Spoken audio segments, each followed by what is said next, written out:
an unprecedented show of unity. But it wasn't long before it started unraveling, faced with two realities: deepening economic hardship and a growing death toll. Some want the lockdown to end, while others are pushing for draconian measures. The ANC is looking at a draft post-COVID-19 economic reconstruction, growth and transformation plan. But the official opposition wants more immediate action, calling on the president to end what it calls a crisis. The real tragedy playing out here is no longer the coronavirus, but the lockdown itself. Because this lockdown is going to cost many more lives than it can possibly save. This is a hard truth to speak, and it's an even harder truth to hear, but it's a truth that must be spoken. We have to end the lockdown crisis, and we have to end it now. Others want the lockdown to be eased further. South Africa cannot continue on a level 4 lockdown. The Freedom Front Plus is of the opinion that there should be a differentiated approach as far as the levels are concerned. There are certain districts and areas where there are no infections and can go even down to a level 1.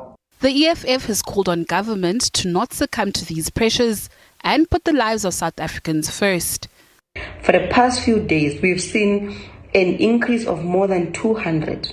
In actual fact, the 663 confirmed yesterday was the highest ever recorded number in the country.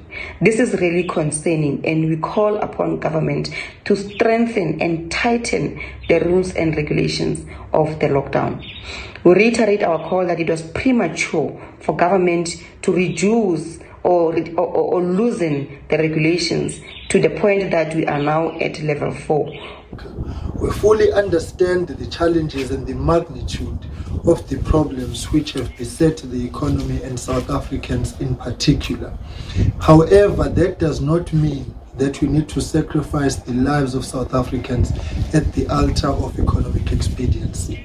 It would be reckless and irresponsible to have a hurried and rushed approach towards the phased-in approach of the lockdown. Serious decisions have to be taken in the coming days and week insofar as whether Stage 4 has achieved the desired outcome which South Africa sought to achieve. We are not populists. We are not going to call for the suspension of the lockdown. We still support President Cyril Ramaphosa, and we are calling on all those who are saying that the lockdown must be suspended to change their minds. We can see what is happening in the country today. Many people are dying. Many people are infected and affected. The government faces a conundrum. How do you save lives and an ailing economy? Finding the balance is proving tricky. Natasha Piri, SABC News, Johannesburg.